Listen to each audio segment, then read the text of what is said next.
Finally tonight, the Century on Friday. It's about productivity. All sorts of businesses are finding all sorts of ways to make their workplace more efficient. And so tonight, what many people believe is the most important ism of the 20th century, as in Taylorism. It is sometimes argued that Taylorism has made the most lasting contribution to American thought since the Federalist Papers. Taylorism, you might ask? Chances are you live and work by it.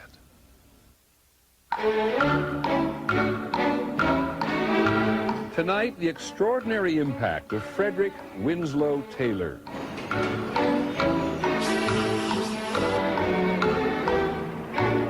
At the turn of the century, when the Industrial Revolution hit its stride and was beginning to change everything, Frederick Winslow Taylor became convinced that one machine could turn America into an economic powerhouse, the stopwatch. Frederick Taylor was the first efficiency expert. He came into the factories of the industrial Northeast and changed them. Machines had already changed the mills of the 19th century, but the workers who ran them clung to the old ways of doing things. Trades were learned literally from watching another laborer. Workers were paid for piecework and were loath to work any faster, lest bosses lower the rate. Frederick Taylor thought the system was ridiculously inefficient. He was the first person to come along and say, we can treat work as a science just as we can anything else. We can analyze it, we can tear it apart, and we can reconstruct it in a new, more efficient way. Taylor was born into Philadelphia's Quaker aristocracy. He was born rich. His father never worked a day in his life. Taylor was accepted by Harvard, but he did not go. Instead, he learned about factories, how to read mechanical drawings, how to be a machinist. He became a consultant for America's steel industry when he convinced the mill owners that he could speed up production. They worked and Taylor watched. And he timed everything. Every job was broken up into tasks, each task timed with an eye to efficiency. Taylor determined that coal shovelers were most efficient lifting exactly 21.5 pounds.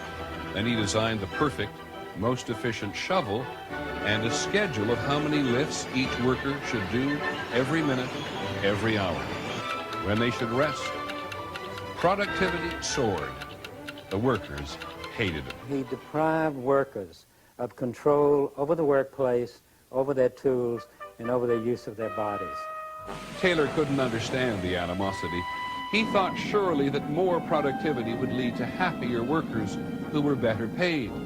By 1911, when he published his Principles of Scientific Management, the enthusiasm for Taylor's ideas had grown. In its division of labor and insistence upon speed, Henry Ford's assembly line followed Taylor's principles. Before long, Taylorism was felt everywhere. How to type faster, how to perform surgery faster. By the 1930s, Taylor's ideas of efficiency were even making themselves felt in the family kitchen. An efficiently planned kitchen frees the housewife from fatigue. But organized labor was never happy with Taylor. Even Hollywood was wondering where it might all lead. Taylor's one best way of doing things, organized efficiency, became central to the conduct of business in the 20th century.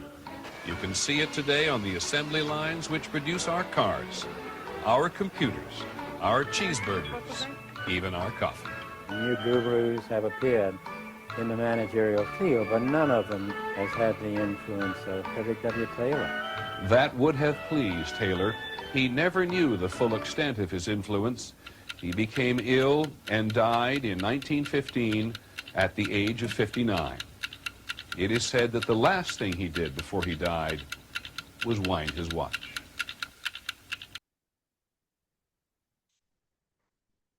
Okay. How was that? From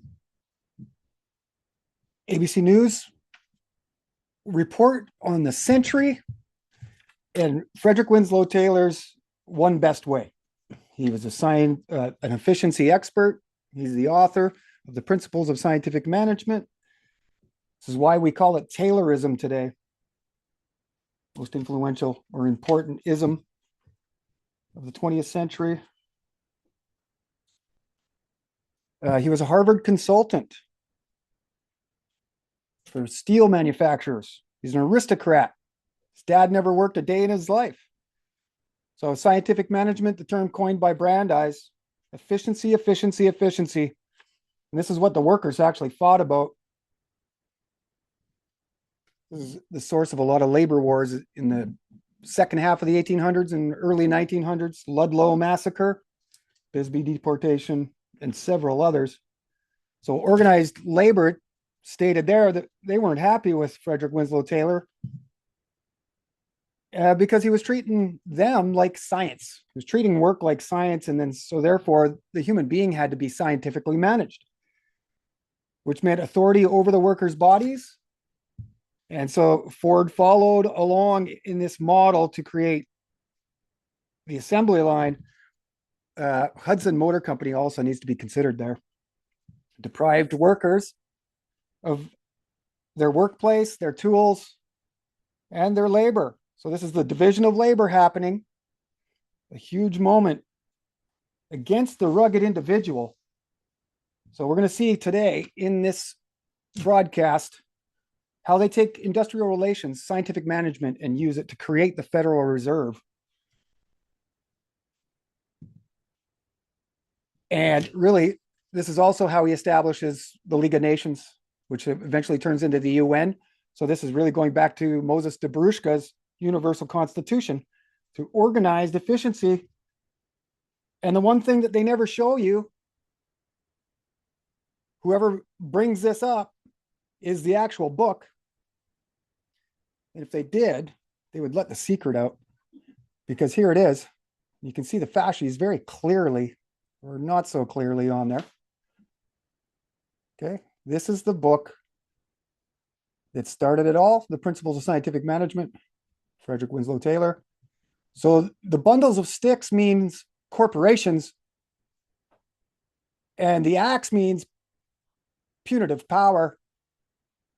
So do you think we live in a world where corporations have the power to punish? I am presently not allowed to comment to any of you on Facebook right now until February 2nd, because I'm just spreading the truth. Okay, so we are officially on air. So hello, how are you guys? Thanks for being here. Welcome to the History of Propaganda. I'm glad to see you. This information is about as critical as you can imagine. We are actually almost in an emergency broadcast situation. The parallels that are going on today with this progressive mob being manipulated by the mainstream media harkens back, echoes almost verbatim to the progressive era and the radical social reform that was happening then. So what we're going to show you is the creation of the Federal Reserve, the road to the Federal Reserve. And what it is really is a master's class in dialectics, the manufacture of consent through all sources of media at that time, especially magazines, periodicals, the glossy progressive magazines, Collier's, Harper's, La Follette's, American, McClure's. So we've pulled a bunch of articles out of there so you can actually see what they were saying in the day. And so we're going to get to that momentarily. And so isn't that interesting that nobody ever shows you the fasces, but they talk about it. If they're forced to talk about it, they'll never show you the fasces. Okay, so hopefully everything's going well here. You guys can hear me and see me. So just to give you sort of paint the scene a little bit. This is 1910, 1911, 1912. This is immediately after Brandeis authors the Protocol of Peace, bringing labor and capital together. So we see it once we start to get into the story, the establishment of a network and a system, a standardization of industry in America so that they could actually go to war. You can see that they were planning it long before America entered the war, long before even Britain declared war on Germany on a farce. Go see the Bryce Report. It's all lies. You know, H.G. Wells helps with all of that with his book, The War to End Wars. This is inspiration for British declaration of war against Germany in 1914. And so this is right around the time, 1913, the Rockefeller Foundation or the General Education Board it gets chartered, so it goes public. But they're well into the creation of our K through 12 education. We see this massive enlargement of the pedagogical function of society. And the first PhDs given to Americans, they had to go to Prussia specifically for a background in social sciences. This is one of the things that most people know, is that Prussia offered those kinds of degrees when they weren't available in the United States. So we've already gone through a lot of that in Brandeis Part 6, the science of law, showing how those that adopted social sciences here in America came directly from Prussia. And they had to have at least a bachelor's degree in the liberal arts to go. Okay. So there's 3 successive investigations that are very important here. And this is really the backbone of this article that I'm going to show you now.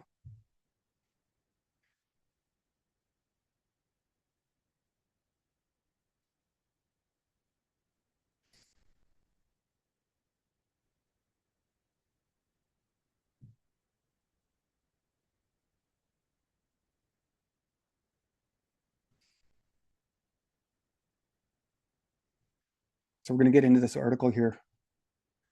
I don't really even have a name for it at this point, but I would say it's The Road to the Federal Reserve.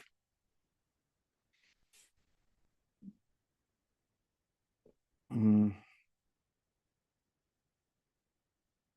sure what's going on here now. You got this going on? Just about, there we go.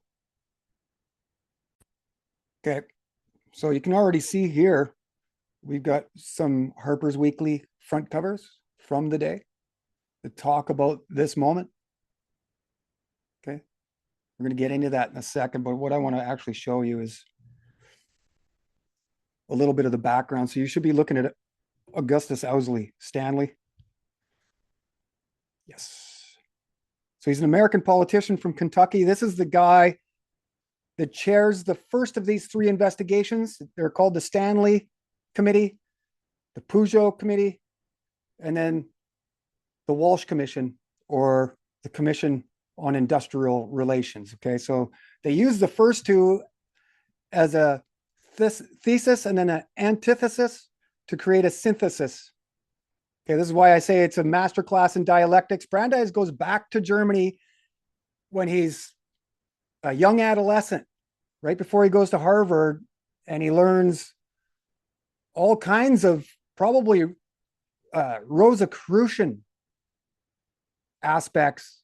He's studying directly in Prague, and then he goes to Harvard and registers the greatest scores there ever, and they lasted for 80 years. And I would say that he was probably brought over with his father when he was 12 or 13 or whatever, specifically to gain this extra knowledge.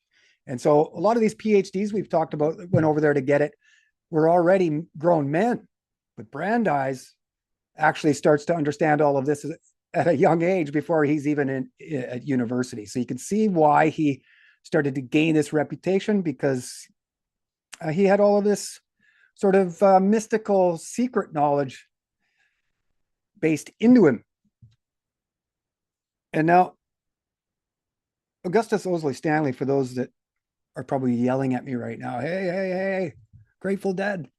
It's like, yep, direct relation to Owsley Stanley. Before we get to that, I want to show you that he's actually a part of the Ways and Means Committee. So we talk about ways and means to get to an ends. He's there. 1904, he convinced the Ways and Means Committee to hold public hearings on the American Tobacco Company's monopolistic actions. So that's another trust that they attacked, the Tobacco Trust. Okay, and then the interesting part here for us is that he is directly related. It's his grandson that became a well-known LSD chemist and backer of the Grateful Dead during the hippie movement. Not only that,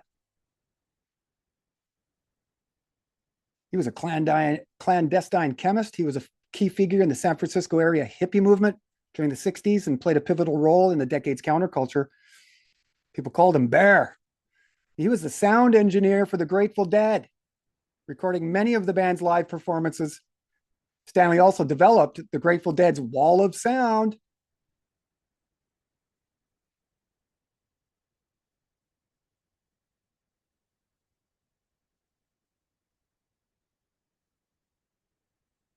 Okay.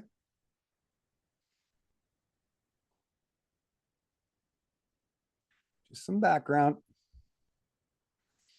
We're going to show you how these committees and commissions actually are just public shows. They're plenary, and you start to see why Hillary Clinton avoided any prosecution through her email House committee investigations. Commissions and committees are non-punitive. They're investigatory and advisory, but they're not punitive. They can't actually charge anybody with anything. As we're going to see, they actually all admit that that's exactly what happened. It's the bankers weren't to be feared. It was the system itself. Okay. So Augustus Owsley Stanley is the chairman for the very first investigation of which Brandeis has his fingers in. He is assisting in the creation of the La Follette Stanley Bill, which, as we'll read, becomes an early blueprint for the Federal Reserve. And then the second investigation is this Peugeot investigation.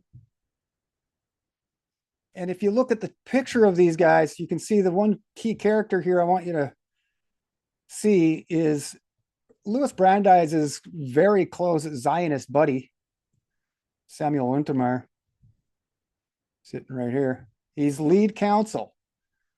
So there's chairmans, but he's lead counsel. So it's his role to raise awareness, but also to start showing how we can legislate this. So they're identifying an issue, then they're making it public to create public animosity and outrage. And then this leads to legislation of the Federal Reserve. So a more parallel history to today, I don't know if there is. So if you're here and you're from the left or you're a progressive and you're here to find out a little more about all of these protests that are going on against fascism, I welcome you here.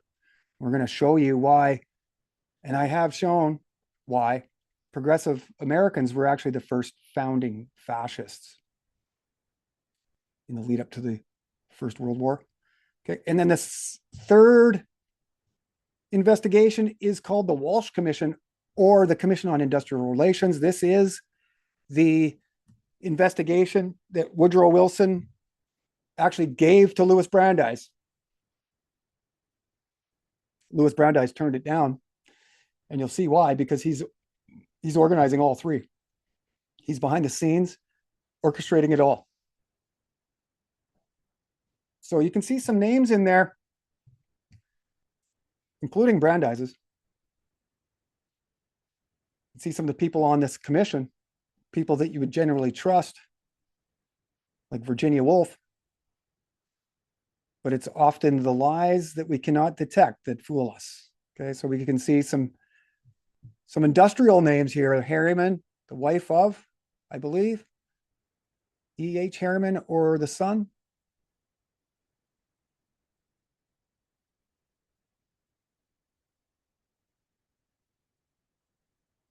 Okay, and here's an image of the Walsh Commission.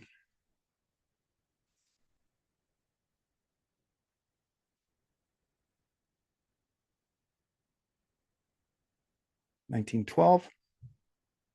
So without any further ado, let's go to the article, and I will read my way through this, and we'll break off at certain points to show you some more that I couldn't fit in the body of the article.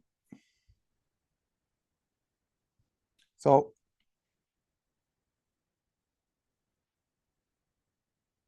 just exit Visual Builder. We are in my old site, and because I have administrative access, I can actually still create in here, but I would not be trying to get in here. I will provide all of the information at my YouTube site at the History of Propaganda. That site is no longer trustable. Okay, so we see a picture here of Harper's Weekly with Woodrow Wilson on it. This is right about the time that he first meets Louis Brandeis, a couple months before Wilson wins the presidency. So on August 28th, 1912, Louis D. Brandeis, the nationally known Boston attorney, and Woodrow Wilson, the Democratic presidential nominee, then serving as New Jersey governor, met secretly over lunch in Seagirt, New Jersey, the coastal town where the governor summered. So the New Freedom, publicly presented as Woodrow Wilson's 1912 campaign manifesto, marked a decisive reorientation of American political thought. So while framed as a program for democratic renewal through progressive social reform, it represented a historic shift in American life, away from constitutional adjudication to constant administrative oversight. Law in this framework was no longer conceived primarily by a set of fixed limits enforced by courts with debate, but as an evolving instrument to be administered by experts in response to changing economic conditions. So labor, as the New Freedom conceived it, did not mean worker control of production, but the continuous administrative mediation of conflict through expert supervision, tripartite arbitration boards, collective bargaining, regulated cooperation, and trade unionism on their way to what we presently live in right now, an industrial democracy. So worker control of production, we're getting into the very heart of individuality and the power of our own labor. We want to be in control of production and distribution of our own labor, ultimately. And this is the crux upon which history really has been told. This battle between state authority, monarch, and the labor of the individual underneath of it. And who gets to control the production and distribution of that labor. So although delivered in Wilson's voice, the doctrine bore the unmistakable economic theory of Louis D. Brandeis, whose influence both shaped the program policy and its underlying concept of administrative power. So this is obviously already, I've mentioned administrative power. This is what I want to sort of drive into your guys' heads, is that courts of law went out the window and in came administrative power of experts. This is where the administrative state comes from, the nanny state. These are kind of the burgeoning moments of it, early 20th century, from the first Jewish U.S. Supreme Court justice. So the New York Times headline on August 29th, 1912 read, Governor Wilson agrees with Brandeis, lunch at Seagirt together and discuss means accomplishing industrial freedom. So made public in the New Freedom was a fundamental redefining of freedom itself.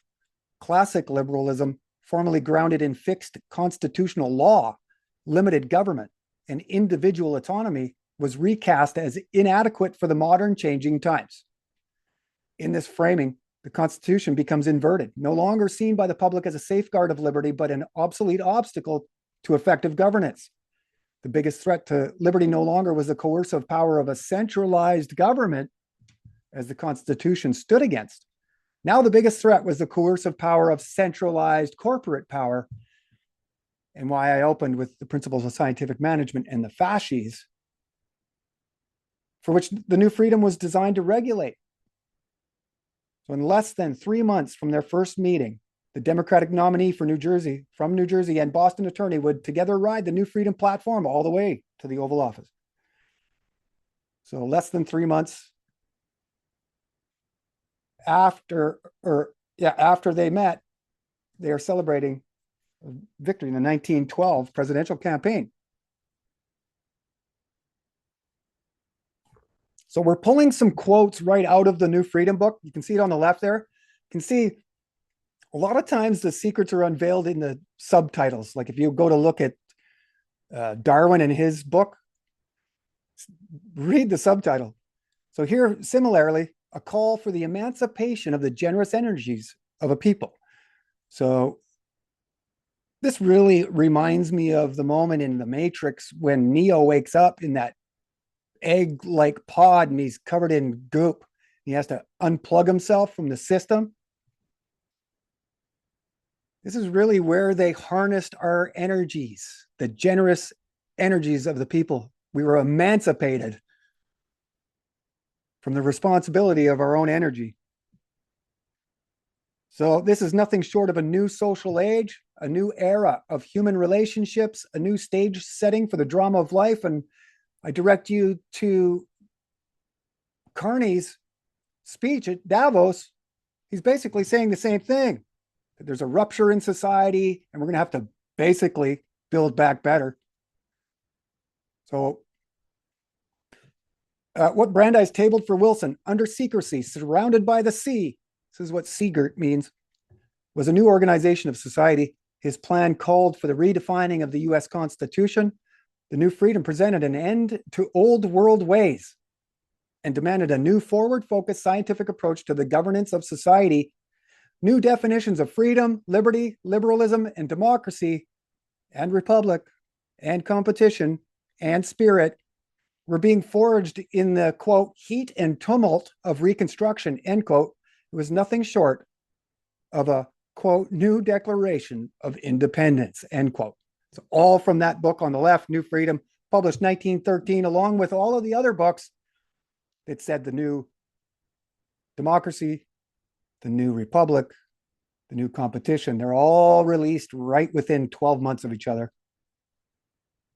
And so we quote right from the chapter, the first chapter called The Old Order Changeth.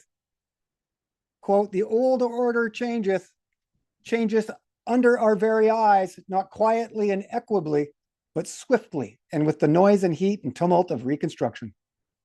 End quote. Page 25, The New Freedom. And I think I even have it down here. So Brandeis was thought of by Wilson as his obvious pick for Attorney General or Secretary of Commerce. Wilson telling Rabbi Stephen Weiss, one of Brandeis's hardcore inner lieutenants, that he, quote, needed Brandeis everywhere, end quote. So from that initial introductory meeting, Wilson would lean heavily on the expertise of Brandeis, quote, whose opinions on economic questions he respected above all others, end quote.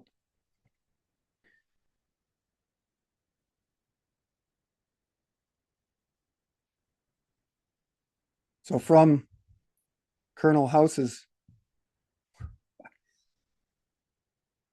a biography, whoa, it's a little touchy. So in late August, this is from page 66 of Colonel House, a biography of Wilson's secret partner. In late August, stimulated by a conversation with the prominent progressive lawyer, Louis D. Brandeis, he, Wilson, moved toward a more precise definition of what became known as the New Freedom. So you can see on the left there, I'm underlining these quotes so you can see, and I invite you to go to internetarchive.org, make a free membership, start looking into these. It's quite revealing when you look at their actual literature from the day. So by naming the first chapter of the book, The Old Order Changeth, Wilson Brandeis wastes no time presenting the challenges of tradition in a modern world. The New Freedom defines the times as a new social era and called repeatedly for a radically progressive liberal reform of America, a new order of society. Brandeis asserts that forgotten ages and old antiquated political formulas were to be replaced at this opening of a new age by cooperation, novelty, and progress. That's directly out of the book. So Brandeis, quote, Brandeis helped to shape the reforms of the Wilson administration. These Brandeisian reforms included the Clayton Antitrust Act, 1914, the Federal Trade Commission, and the Federal Reserve. Page 64, Louis D. Brandeis, American Prophet. Jeffrey Rosen, I have that book over my shoulder. And again, from the New Freedom, quote, we are in the presence of a new organization of society, end quote. So this is where we are today, in the exact same place. And it is exactly the same kind of language. It's progress behind it all. because Carney is developing Canadian military for preparedness against existential threats. He's also advocating scientific efficiency of government. Those are the two main tenets of progressivism. So if you hear somebody talking about scientific management, efficiency, military preparedness, building their army against an existential threat, that's progressive.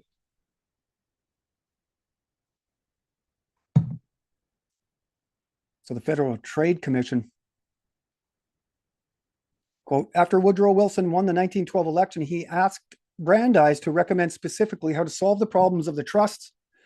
Brandeis conceived the Federal Trade Commission, which at Brandeis's urging, Congress empowered to investigate and prohibit unfair methods of competition with a broad and flexible mandate, wide-ranging powers, and the ability at its best to respond to the needs of changing times.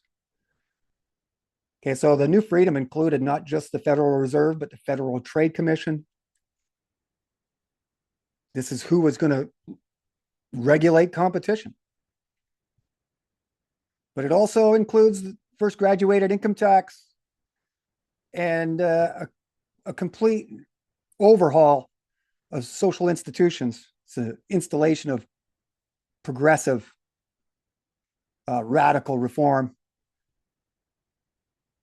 So the Federal Trade Commission is a regulatory institution Brandeis conceived to regulate competition, yet it has subsequently evolved into a regulator of privacy. And since its benevolent inception, it has expanded into a vast apparatus of surveillance and information collection well beyond its original publicly stated intentions of prohibiting, quote, unfair or deceptive business practices, end quote. The FTC now enforces laws against deceptive advertising, fraud, and online scams, often seeking restitution for victims, and has become the primary enforcer in privacy law. Brandeis based much of the design of the FTC on his famous 1890 article in Harvard Law Review, Right to Privacy. And for those that don't know, Brandeis is actually the founder of Harvard Law Review. Again, I've included on the right-hand side the actual document from this next quote from Julie Brill, who was the former commissioner of the FTC. And she wrote a speech called Privacy from the Woods to the Weeds, September 15th, 2011. And this is in celebration of the 100th anniversary of the FTC is 1914. So the dates don't quite match up there, but that is what she was doing. That was what it was all about, was honoring Brandeis and the FTC. So here's the quote that I've got on the left right here. We all know Louis Brandeis is one of the most influential justices on the Supreme Court, but fewer of you may know that he was also the person who conceived the Federal Trade Commission. At the beginning of the 20th century, Louis Brandeis led a crusade against the large steel trusts and other monopolies that were engulfing this country's economic system. His call to cut back on the economic power of the trusts became the focus of the presidential election 100 years ago. This is exactly what we're going to get into today, just exactly how that happened, who was involved. And once again, our star protagonist is the first Jewish U.S. Supreme Court Justice, Louis Brandeis. So while the FTC's original mandate concerned competition, its administrative elasticity allowed later generations to repurpose it toward information governance. Now, that's a safe way to sort of skirt around it, but I would say that Brandeis established this thing for exactly the reason that it grew into. So, road to the Federal Reserve cannot be told without the three investigations: the Stanley, Peugeot, and Walsh investigations. They almost happened back to back to back. There's a little overlap. So, quote, plan inquiry into the money trust, end quote, New York Times, December 22nd, 1911. So they're talking about this, the creation of these investigations.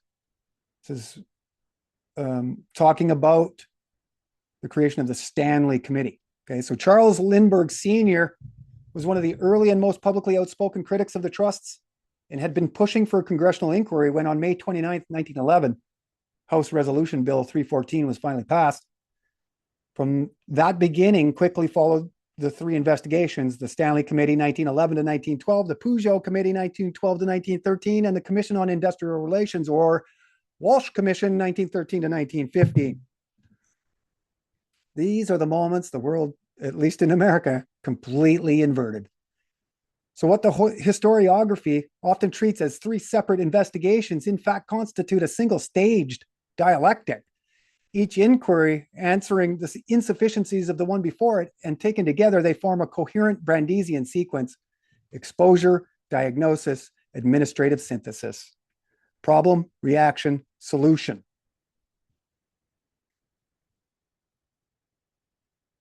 So while the Stanley and Peugeot committees disclosed the hidden structure of industrial and financial monopoly by investigating J.P. Morgan and Andrew Carnegie, the Walsh Commission translated those revelations into a governing body based on industrial relations, a model best understood through Louis Brandeis and the industrial democracy. Industrial democracies coined by Sidney and Beatrice Webb, the Fabians. This is how they installed ethical Fabianism, ethical socialism into America. Because if we see all of these groups gather underneath the League of Industrial Democracy. Walter Lippmann founds the League for Industrial Democracy out of the Intercollegiate Socialist Society that he founded as well. So these three investigations, while largely unknown to the general public, exposed Wall Street financiers for their disproportionate influence over the nation's economy, and the resulting public outcry led directly to foundational moments in American history: the ratification of the 16th Amendment, the imposition of a federal income tax, the passage of the Federal Reserve Act, the Clayton Antitrust Act, and the Federal Trade Commission Act. And Brandeis was the primary architect.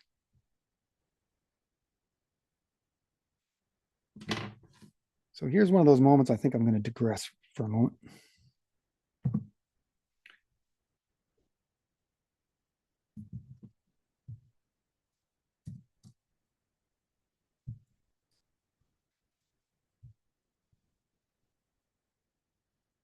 Okay. So the League for Industrial Democracy, we'll just go to the wiki page. You can see who they've named the founders, and I've done all the investigatory work here. I've got all the source material that proves all of this accurate, 100%. The League for Industrial Democracy, or LID, was founded as a successor to the Intercollegiate Socialist Society in 1921. Members decided to change its name to reflect a more inclusive and more organizational perspective, and they changed the name so they didn't have to include the word socialist.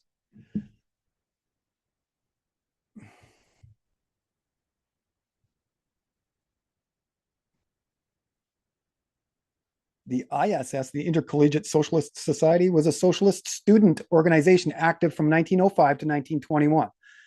It attracted many prominent intellectuals and writers and acted as an unofficial student wing of the Socialist Party of America. The society sponsored lecture tours, magazines, seminars, and discussion circles all over the US to propagate socialist ideas among America's college population. So if you wanted to propagandize and change culture, who do you go after? But the youth.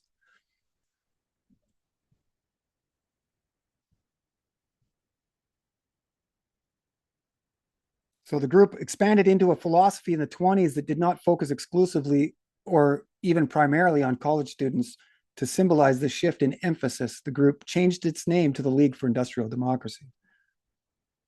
So we see Eugene Debs, Upton Sinclair, Jack London, Clarence Darrow. A lot of these guys we're going to run into again because they're involved in the investigation as witnesses. So you start to see that there's a controlled situation going on here. Okay, and Walter Lippmann is named as one of the founders, and that is totally accurate. You can go to his papers on the Yale archives, and they'll say the same thing, and they'll even say more. Okay, so that's the League for Industrial Democracy, and this is really created because the Triangle Shirtwaist Fire and cloak makers strikes were happening 1910 and 1911. And this is where Brandeis actually comes in and authors the Protocol of Peace and brings labor and capital together, just like in the movie Metropolis. Through industrial relations, scientific management, collective bargaining, preferred shop, regulated competition, all of these terms either coined by Brandeis himself or Fabian's. Fabian's really pushing trade unionism. Okay, so back to Charles Lindbergh Sr. here.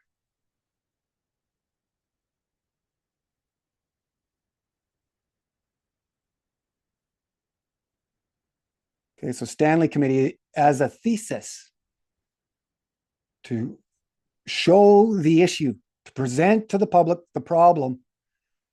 In late January 1911, Augustus O. Stanley introduced Resolution 813 into 61st Congress. 4 months later, the first day of testimony began. And in January of 1912, just over a year after the investigation began, Brandeis finally takes center stage as the anchor witness, scathing progressive philanthropist Andrew Carnegie for his slave-like labor practices. On August 2nd, 1912, following 63 separate sessions, the Stanley investigation concluded in condemnation of U.S. Steel, claiming the existence of monopoly and concentration.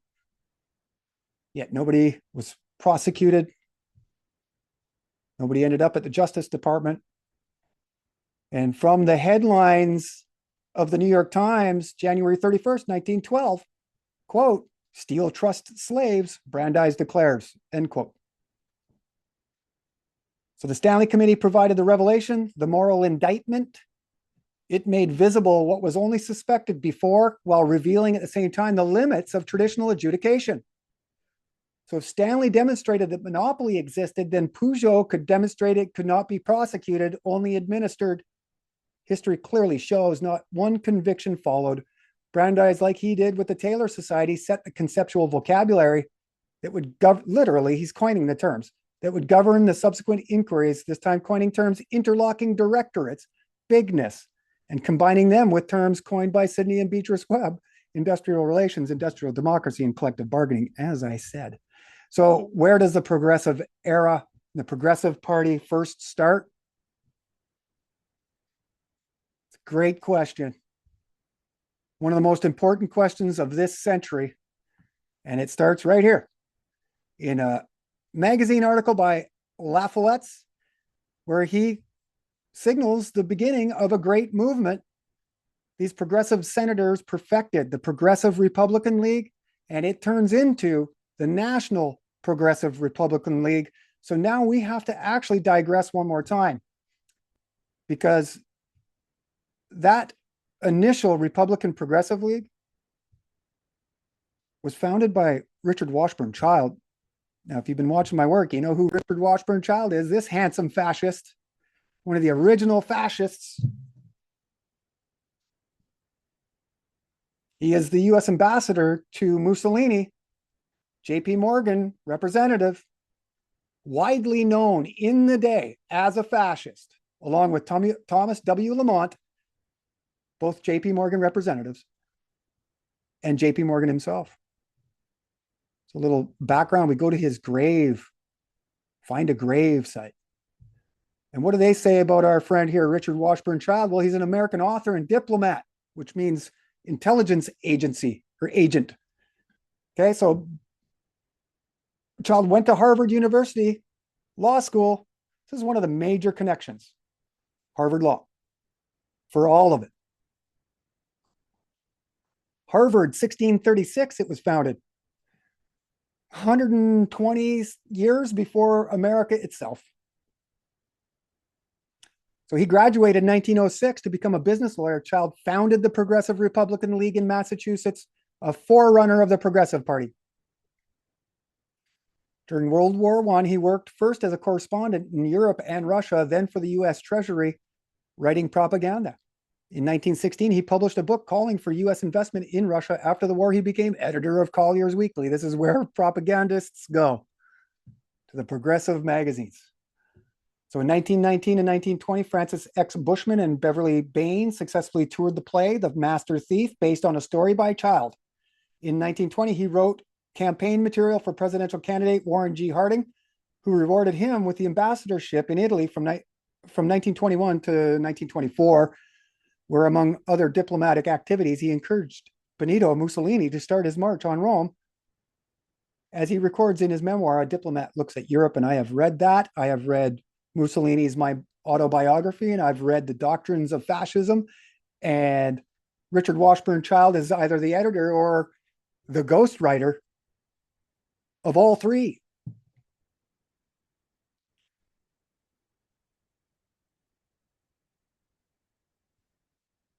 Okay, so he also promoted U.S. investment in Italy under Mussolini, especially from the J.P. Morgan Bank. They famously loaned Mussolini $100 million. This is widely mainstream known that J.P. Morgan funded the Allies. Hundreds of millions of dollars were they in debt, Russia, France, and Britain. You can see he did the same thing to Italy. This is really the founding of fascism and had nothing to do with Mussolini. These are American progressives. And J.P. Morgan, Carnegie, Rockefeller, they're all progressives because of their philanthropy. So after his return to the United States, he became editor for the Saturday Evening Post and served on the National Crime Commission in 1925. He became a paid propaganda writer for Benito Mussolini, whose notes he ghostwrote and serialized as My Autobiography in the Saturday Evening Post, and whose politics he praised in numerous articles for the Hearst Press. Together with Thomas W. Lamont, he rates as one of the most influential American promoters of Italian fascism until his death in 1935. Okay. Now we are going to just switch right over to some quotes directly out of The Doctrine of Fascism, a book allegedly written by Mussolini, but mostly ghost written by an American progressive. So the reason why I'm bringing these up is because you're going to start to see that there's a changing definition of liberalism. The individual within the state is about to change. Okay, and this is what they do in the United States before it actually happens in Italy. So we can see we wonder why over the 20th century, the definition of liberalism went from classic liberalism to radical neoliberal Antifa BLM. This is how. So anti-individualistic, the fascist conception of life, stresses the importance of the state and accepts the individual only insofar as his interests coincide with those of the state, which stands for the conscious and the universal will of man as a historic entity. Now that's starting to sound like Moses Dobrushka, starting to sound like the Rosicrucians. We're going back 500 years now. So at the bottom there, liberalism denied the state in the name of the individual. Fascism reasserts the rights of the state as expressing the real essence of the individual.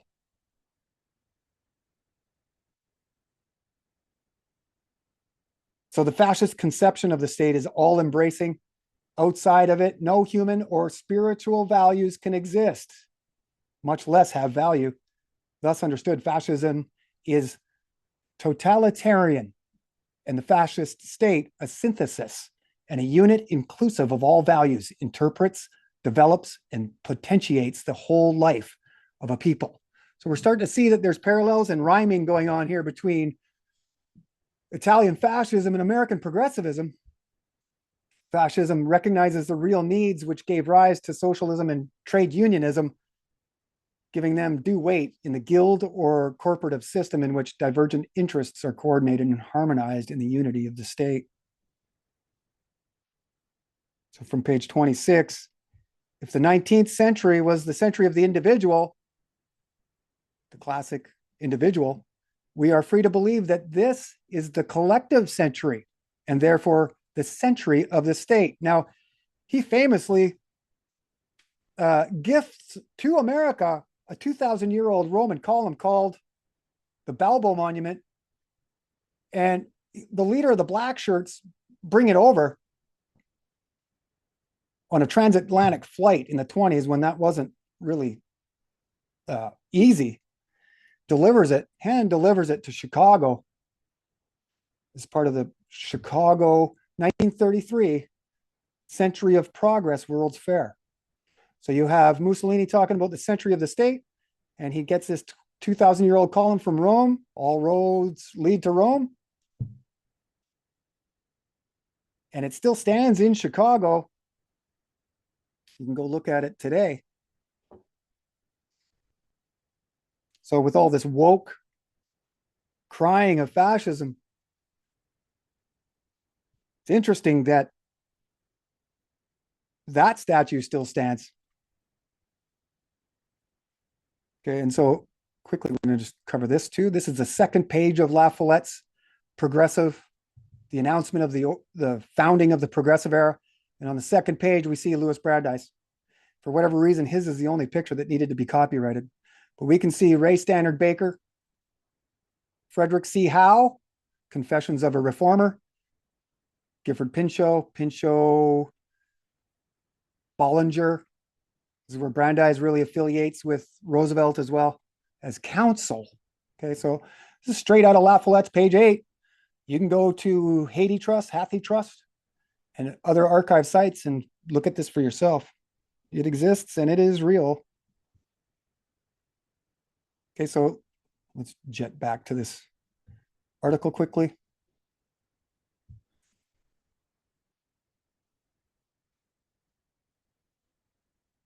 Okay.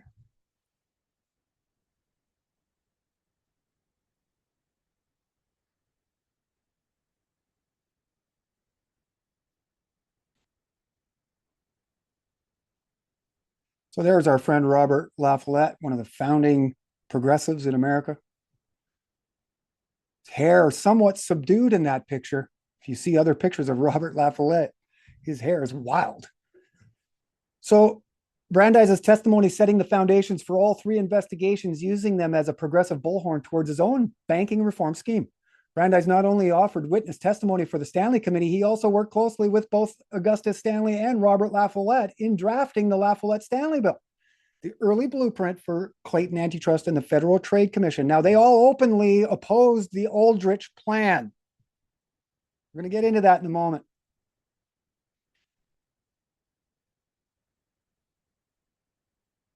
The Stanley Committee investigation directly led to the broader Peugeot Committee investigations that began while the Stanley Committee was nearing its conclusion and following Brandeis' keynote testimony. So it was almost during the deliberation period of the Stanley Committee that the Peugeot Committee fired up. And both kind of around Brandeis' key testimony, the first one, he sets the literal tone for everything, provides all the language upon which the argument's going to be had. And ultimately, what we see is a resolve in the end. So coordinated with these investigations, Brandeis publishes a stream of articles in widely read progressive magazines like La Follette's, Collier's, Harper's, and American Magazine. In February 1911, following Brandeis' testimony, Robert La Follette himself promoted Brandeis' trust-busting plan in his own magazine, authoring the beginning of a great movement. This is what I just showed you, signaling the very founding nascent moment of the American progressive movement itself. In the article, La Follette named Louis D. Brandeis as one of the founders of the very first progressive party, the National Republican Progressive League. This is why progressivism has infiltrated both parties, why they are two wings of the same bird, because progressivism is the third way. It went up the middle and infiltrated and perverted everything. So the New York Times, January 12, 1912, Untermeyer to lead money trust inquiry. So one day after the New York Times announced the official creation of the Peugeot Committee, La Follette wrote How to Solve the Trust Problem, advocating for Brandeis' administrative scientific approach. 2 weeks later, on January 27, 1912, just 2 days before Brandeis' testimony in the Stanley Committee, La Follette publishes a Brandeis speech made in Chicago where Brandeis advocated Robert La Follette's call for eradicating the trust evils, completing an obvious progressive quid pro quo. And here is the article, because I want you to see it. I don't want you taking my word for anything. I want you to show that this is actually happening. Here is the documents. There's no possible way I could ever make all of this up. This is the real history that's been proven. We are behind the gates now. We are behind enemy territory. or within enemy territory here very clearly. Even the tragedy and hope community, sort of second wave of mainstreamers, hiding all of this history. None of them, despite this era being the cause of everything, have never, ever talked about the progressive era. And I've been watching a lot longer than most. 2010, 2011, Richard Grove, James Corbett, that's when they came around. I've been watching since, and not ever have they gotten into the progressive era. They've talked about the founding of the Fed, and they've talked about the Council on Foreign Relations, but they never actually give you the greater, grander picture. So to me, they are controlled, and I call them out every chance I can get, including right now. If you were such good researchers, why didn't you research exactly where? I mean, this is like investigating without ever looking at the crime scene, never considering the crime scene. If you don't go and look at the progressive era where everything started, how can you know who, what, why, where, when? To get to the how, you're going to be misorientated. You're going to be a version of the American progressives today. You do not want to be carrying water for the New World Order, boys and girls.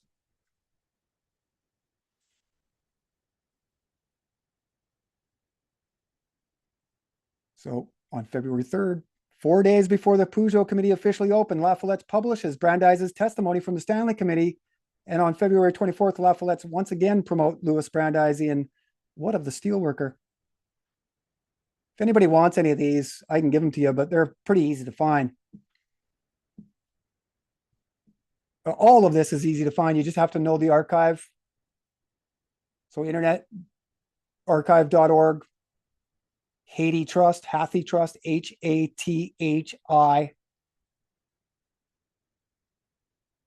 and several others. And each of those magazines will have their own archives. And generally, you'll be able to find everything. There are some very interesting dark areas where they chose not to publish whatever was being published in those days, but we've been able to piece this all together pretty good. So on February 7th, 1912, the beginning of 1912, as the Stanley Committee was nearing an end, the Peugeot Committee was created by passing House Resolution 405. Brandeis' closest friend, fellow Zionist Samuel Untermeyer, was elected lead counsel to chairman Arsène Peugeot. This is the investigation that Brandeis was given the ability to be the chair of. He was supposed to be in Peugeot's position, but he denied it. He said, no, he doesn't want to be publicly criticized. And so this is true to his pattern, is that he stays in the shadows. This is why I say Colonel House is really a front for Brandeis. It's pretty obvious when you start to really look, is that there's nobody more influential than Brandeis. Yet the Tragedy and Hope Committee can't stop talking about Colonel Edward Mandell House. I mean, give me a break. So it was Untermeyer's own early antitrust writings and many public speeches that provided both early inspiration for Lindbergh and the legal justification for the formation of a committee.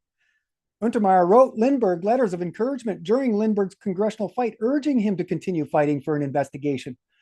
Peugeot was replaced after the first month by Hubert D. Stevens and William Anderson Glasgow. I have not had a moment to research those two, but feel free to. I'm sure there's going to be some interesting connections there. The official story is, I think, that Arsène Peugeot's wife was sick. Okay, so on May 11th, 1912, Brandeis was again promoted in trusts, and we can see that over here, bottom corner, where he explicitly advocated regulated competition over regulated monopoly. So what we have is one side wanting to be completely banker controlled, and one side, of which Brandeis is on, wants the government to regulate the bankers. This is on either side. So you've got the Brandeis regime on one side and the Aldrich Plan on the other.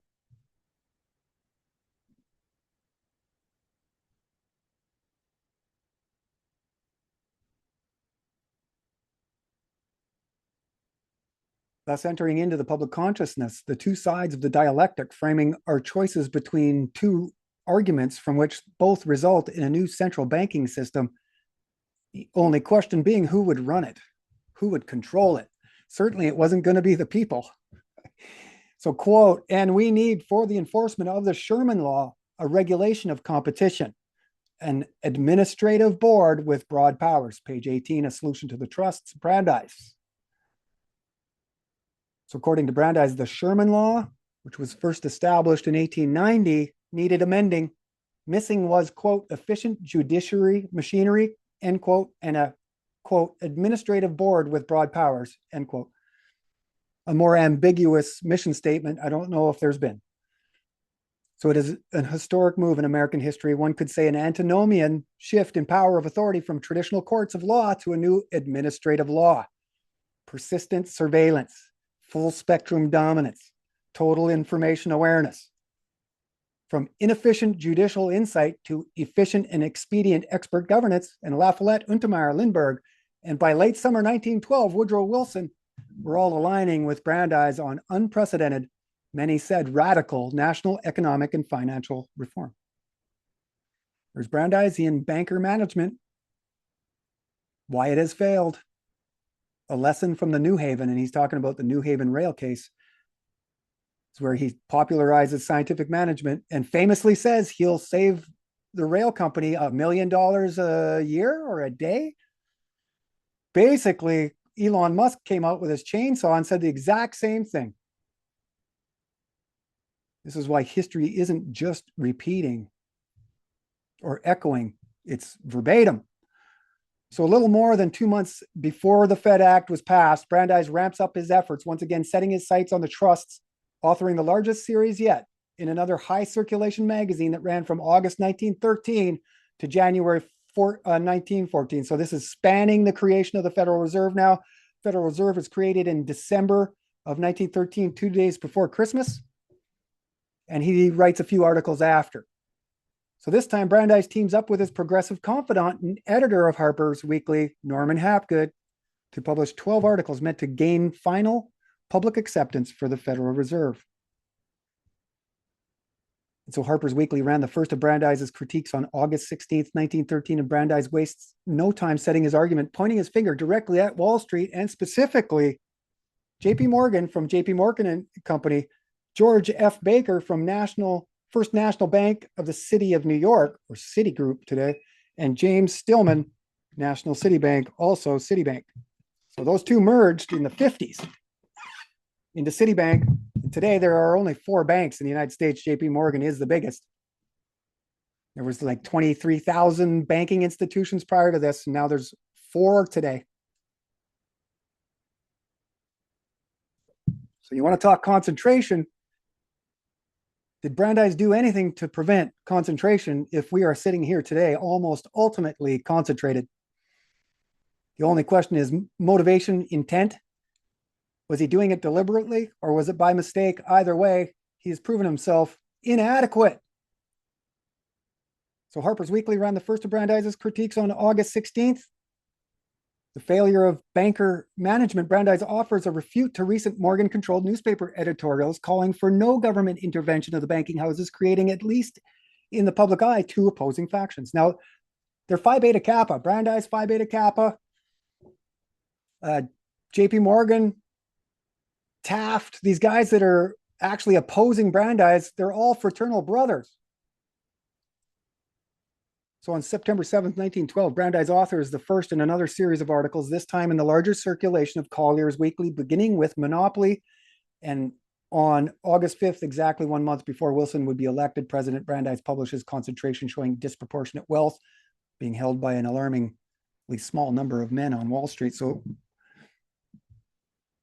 stepping back into time there a little bit, just to show you that full court press was on towards this centralized banking scheme. They used all methods of propaganda that they could. So 1 week later, Brandeis is on the cover of La Follette's Weekly, Brandeis himself writing in the article on labor and the new party trust program, introducing Americans to the Progressive Party's covenant.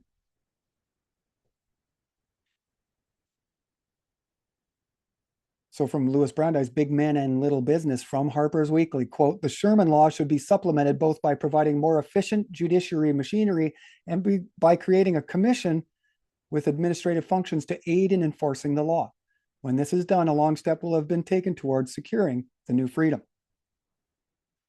So on December 6th, 1913, so we're in the month that the Federal Reserve is created, Brandeis wrote Breaking the Money Trust Part 3, The Endless Chain, a critique of the seemingly endless chain of interlocking directorates, term Brandeis coins, that exist among corporations. See the article on the left. So on December 13th, 10 days before the passing of the Federal Reserve Act, Brandeis proposes we serve one master only, providing several ways for curing the evils of concentration. And on December 20th, 3 days before the Federal Reserve Act is signed, Brandeis writes of the benefits of transparency and sunlight in What Publicity Can Do. So from page 10, The New Freedom. From page 10 of Harper's Weekly. Quote, publicity is just commended as a remedy for social and industrial diseases. Quote, publicity is justly commended as a remedy for social and industrial diseases. Sunlight is said to be the best of disinfectants. Electric light, the most efficient policeman. And publicity has already played an important part in the struggle against the money trust. The Peugeot Committee and its able counsel, Mr. Samuel Untermeyer, have, in the disclosure of the facts concerning financial concentration, made a most important contribution toward attainment of the new freedom.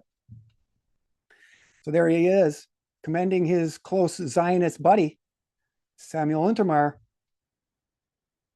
for his able counsel in bringing us closer to this new freedom.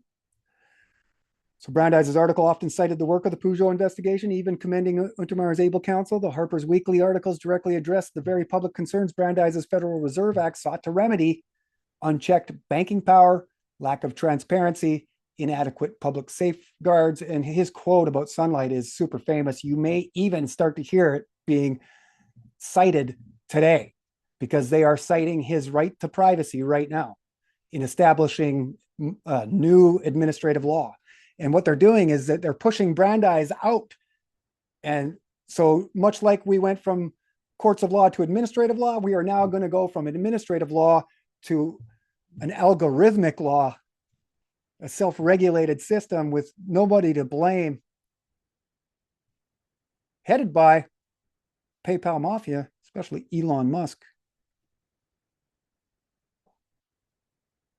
So these essays would later be published in a book entitled Other People's Money and How Bankers Use It, in which the Peugeot Committee was cited over 40 times, with a lengthy foreword by Norman Hapgood himself praising Brandeisian social reform. Now, there is a little bit of a story here in behind this book because they don't put all of his articles in there. And the reason why they don't put all of his articles in there is because people would start to see that Brandeis is actually the architect of all of this. It's not a reactionary thing. It's predetermined, coordinated, conspiratorial. So from page 3 of Other People's Money, Louis Brandeis, quote, the facts which the Peugeot Investigating Committee and its able counsel, Mr. Samuel Untermeyer, have laid before the country show clearly the means by which a few men control the business of America. The report proposes measures which promise some relief. They promise some relief. Additional remedies will be proposed. Congress will soon be called upon to act, end quote. You see that they're moving it into legislative action now.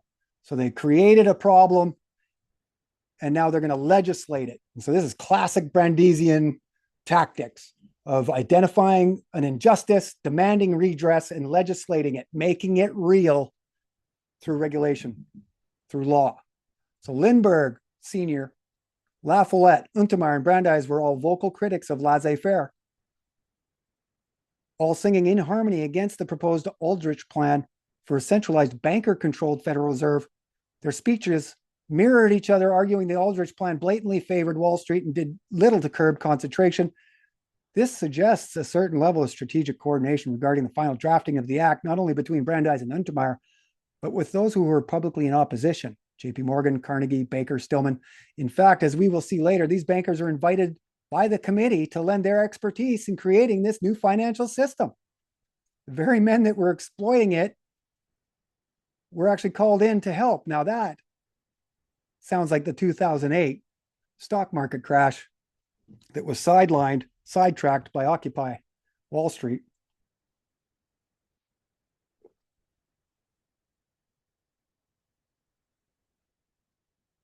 So in fact, I've already read that. This means whether by conspiracy, consultation, or by structural necessity, the resulting legislation incorporated the expertise of the very financiers it purported to restrain. So here's our buddy, Samuel Untermeyer. This is at these investigations. Everybody gets their official photo. One of the lead inquisitors. Brandeis was elected to be chairman, but declined.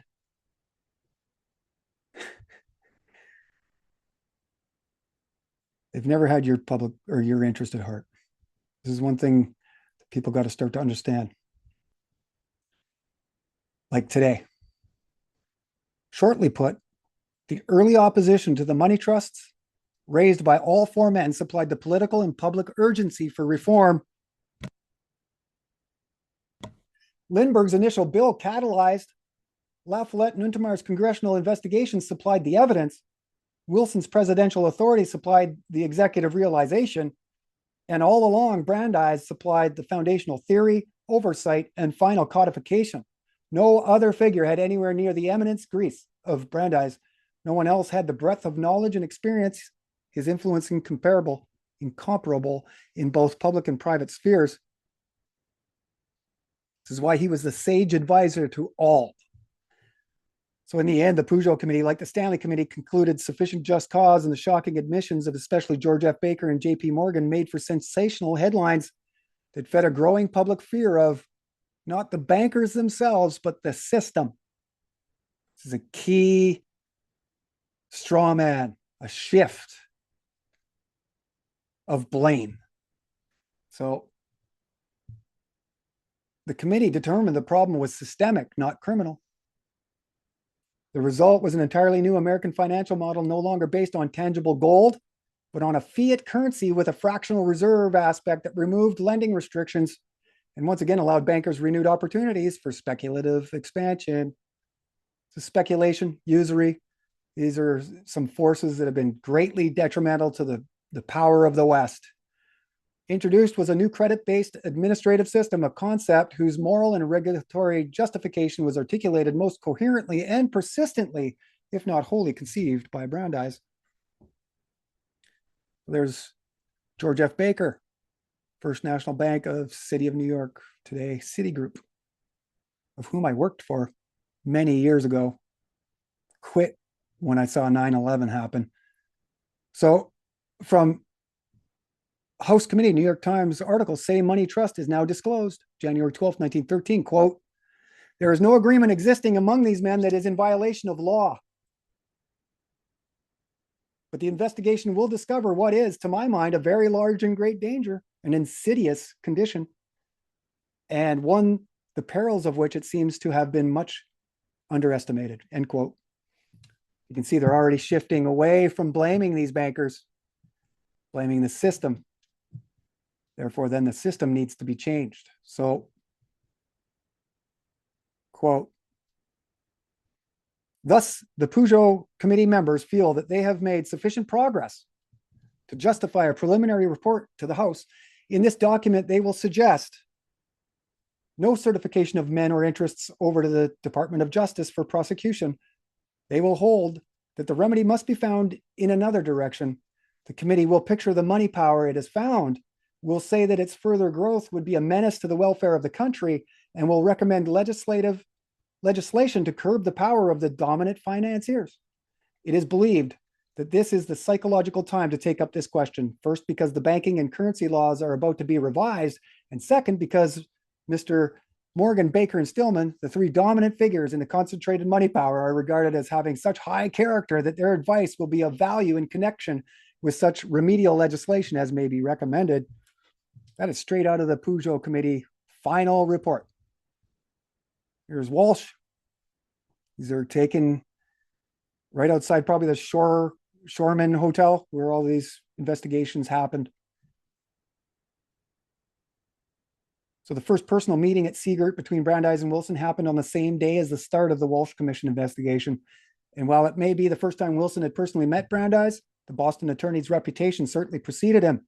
If you look to the historical record, Wilson offers Brandeis several positions within his cabinet prior to even meeting him, and Brandeis turns down every official position Wilson offered but the Supreme Court, including the chairmanship of this very Walsh Commission. In other words, if the record is to be believed, that was the first time that they had met, Wilson, the idealist, bought Brandeis sight unseen as minister without portfolio. Here's a famous picture of JP Morgan in the upper right. This is taken during these investigations. He is trying to hit a photographer. So from page 296 and 297, Brandeis, A Free Man's Life by Alpheus Thomas Mason, official Brandeis biographer. Quote, President Wilson was determined to find a place in his official family for him, Brandeis. It was first rumored he would be made Indian commissioner, but he promptly and emphatically announced that he did not intend to accept that or any other public office. A little later, Wilson urged him to take the chairmanship of the Commission on Industrial Relations. There is no one in the United States who could preside over and direct such an inquiry so well as you could. And I wonder if it is possible for you to strengthen the whole thing by assuming direction of it, end quote. That's pulled from a letter from Wilson to Brandeis. Say on August 28th, 1912, the Commission on Industrial Relations began its inquiry into national labor law. This is the final synthesis, the final step of this dialectic that we've been talking about. It's the actual codification of all of these decisions that they've made over the last year and a half.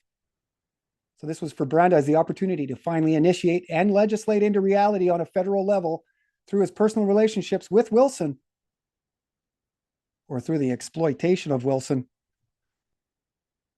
the commandeering of Wilson's legacy, like they did with Oliver Wendell Holmes Jr.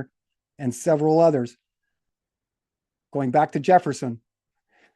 So for which he would establish in the United States the very model of our modern day social contract, where the first two inquiries investigated capital, the Walsh Commission investigated labor law and society itself. There's Clarence Darrow, Georgist, socialist. He is in this committee.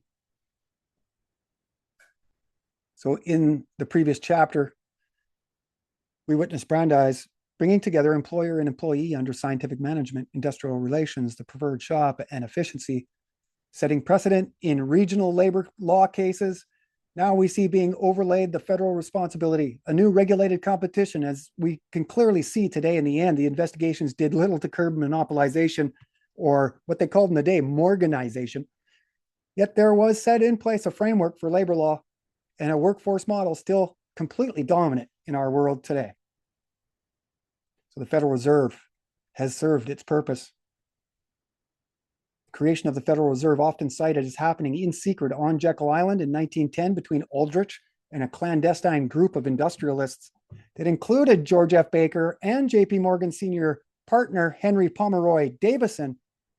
What is not told is the central involvement of Woodrow Wilson's advisor, Louis Brandeis, as one of only a small handful involved in the writing and legislation of the Clayton Antitrust Act. He may be the only one to have direct influence on the conceptual architecture, the legislative drafting, and the codification into law. In over 600 pages, Louis D. Brandeis wasn't even mentioned in G. Edward Griffin's most well-selling book, The Creature from Jekyll Island. This is why I say, G. Edward Griffin, he's a gatekeeper. He's only telling you half this story. It was a resolve of two conflicting energies, deliberate. From the Evening Star, Thursday, October 23rd, 1913. Investigating labor and industrial conditions. You can see there's Walsh. That is the Committee on Industrial Relations. And in this story here, the Vanderlip proposes a banker-controlled version of the Federal Reserve. Okay. So on one side, you've got banker control, and the other, you want government control. So historical records proves that throughout his entire career, Griffin has failed to mention Brandeis, the man who more than anyone else influenced Wilson's political and philosophical stance on how any central banking legislation should be framed. Brandeis is best understood as a philosophical architect that guided the technical framing of the Federal Reserve Act. Men often associated with the story of the Fed founding, men like Paul Warburg, Nelson Aldrich, Carter Glass, Robert Owen, they were all technical in their role and subservient to a grander Brandeisian economic theory, the New Freedom. So Brandeis set standards in administrative law. He was a pioneer, drafting the specific statutory language that was eventually accepted by Congress. Brandeis's regulated competition is still the stated financial doctrine behind the Federal Reserve Board and central banking theory today. Brandeis, well thought of as a man of the people for bravely reforming the money trust, should be looked at as the man most responsible for the actual codification of a credit-based speculative system. You ever looked at the debt clock lately? I think Brandeis owes us some money. So you can see on the left, actual documents showing Untermeyer as lead counsel. Again, you can find all of these documents, no problem. It's not like they're hard. So historical record reveals that Brandeis began setting the conceptual diagnosis for a central bank as early as 1906, 1908. A lot of these men are doing the same thing. With the National Consumers' League, he was one of the first to define bigness as a structural danger to the nation and coined the terms interlocking directorates and regulated competition. From Brandeis's conceptual origins and moral critique, Untermeyer provided the legal investigation, or the legal investigative expression, adopting as his argument Brandeis's three main causal factors of bigness: control, concentration, and interlocks. While Lindbergh and La Follette provided the popular congressional movement, helping convert popular displeasure and resentment into a legal indictment. Their collective rejection and eventual resolve with the Aldrich Plan as bank captured made the Federal Reserve an institution for the past 113 years. So I'm not discounting the story that G. Edward Griffin is telling you. It is a key part. It's the other half. So I'm telling you both. He's telling you one half. He's made a career off lying to you.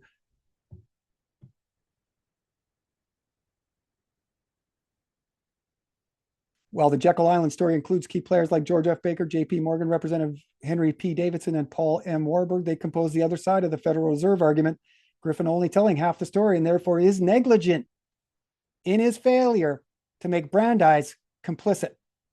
The main claims made by G. Edward Griffin of a private banking cartel operating a central bank system in their own interests at the expense of the general public are accurate and true. We are providing much of the citations for that here, but Griffin gets consciously sidetracked. While he rightly argues the Fed was actually designed to protect monopoly and end competition, he never says regulated competition even once. In fact, he only says regulated 7 times in the entire book, showing a misunderstanding to how the Federal Reserve was conceived and implemented. It's a newspaper headline on the left. Wilson sees dawn of new era in business. Dawn of a new age. So Brandeis was a specialist at finding middle ground. And in the end, that is what the Federal Reserve Bank system is, a resolve of 2 proposed models, and the 2 met in the middle. One side wanted a banker-controlled system, and the other side demanded a government-controlled system of regulation. What resulted is what we have today, largely unchanged. The only government influence is, as it's always been, through the government election of a board. Despite Brandeis's calling the 12 regional banks an adequate measure of decentralization, the Federal Reserve System has remained highly centralized since its inception. If everything comes back to the decisions made by a few men on a board, it is still highly centralized. So Brandeis's ability to resolve 2 opposing views into one was his ultimate skill, and we will see this throughout the rest of the book. when those who advocated bigness came up against those who thought it anti-democratic, the opposites were resolved with Brandeis' scientific management. When the question was competition versus cooperation, they became Brandeis' regulated competition. Public versus private ownership became continuous administrative supervision and expert non-punitive regulation. Exposure versus regulation became publicity as regulation and visibility as enforcement. So when labor and capital went to war, Brandeis calmed decades-old discontent with the Protocol of Peace. This is 1910, 1911, right before all of these investigations. Industrial relations and our modern industrial democracy was born. System of wage slavery. That's why I say there's never been more slaves in human recorded history than now. And like we see with House committee inquiries today, these meetings were plenary and non-punitive. Committees and commissions have no prosecuting power. They are investigatory and advisory. The committee stated, as did Brandeis, Untermeyer, and Wilson, that no one was being reported to the Justice Department. The committees were more than willing to advise against any further concentration. They were even willing to recommend legislation to curb the menace in the future, but they weren't about to incriminate anybody. Not only that, those of whom Brandeis identified as the Triple Alliance of Morgan, Baker, and Stillman were invited in the conclusion of the Peugeot Committee, of which we've read now, to assist the government in the creation of this new economic model. So the coordination of periodicals, speeches, newspaper articles, and investigations all acted as a public divining rod, concentrated wave of mass communication meant to precondition public opinion towards the founding of the Fed. They were designed for the installation of a greater administrative control system through legislation and regulation. We've already shown that Brandeis is one of the 4 key figures in regulation over the last 200 years. While the committee all agreed that the level to which concentration had grown represented a menace to the nation, no one was ever found guilty of any wrongdoing, yet they resulted in the founding of the Federal Reserve. We see on the left there, the Eccles building, the Federal Trade Commission. And those have, in over 100 years since their founding, grown to colossal dimensions, leading directly to our modern surveillance state. You can see here, this is another thing that I want to draw to your attention. Very important is the architecture. This is stripped or starved architecture of the neoclassical style. So you can see that there's pillars. This is really in the sort of golden rule creation. Going back to sacred geometry, this is what we see in all of these neoclassical designs. But the one important thing to understand here, if we look at these pillars as representatives or individuals within the state, they've been stripped, they've been starved of all accoutrements. And this stripped or starved design is only implemented by a few leaders of the 20th century. Stalin, Hitler, Mussolini, Franklin Delano Roosevelt, and Woodrow Wilson. Okay, so you can go look at some of the architecture that Hitler was actually proposing and building in Germany at the time. It's the same as what was constructed mainly under Woodrow Wilson and FDR. Okay, so that is the road to the Federal Reserve. And so in the next couple of days, I'm going to try to actually get another article out on the founding of internationalism, because this is very important today. We're seeing Moses Dobrushka's creation of this universal constitution in 1793 through his Philosophie Sociale as really what Brandeis establishes through the League of Nations in 1919. And so for those that have been asking, where does internationalism begin? Who started it? Where did it happen? Why? We're going to get into that because it looks like it's going right back to Prague. Not kidding. So if you've made it this far, I appreciate you being here. Thank you very much. And very soon we will be putting this show out on internationalism. And so keep in touch, help us grow. I appreciate you guys all very much. And until next time, we'll see you guys later.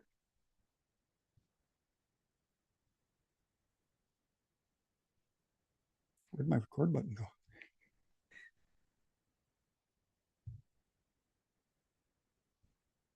Here we go. Till next time, everybody.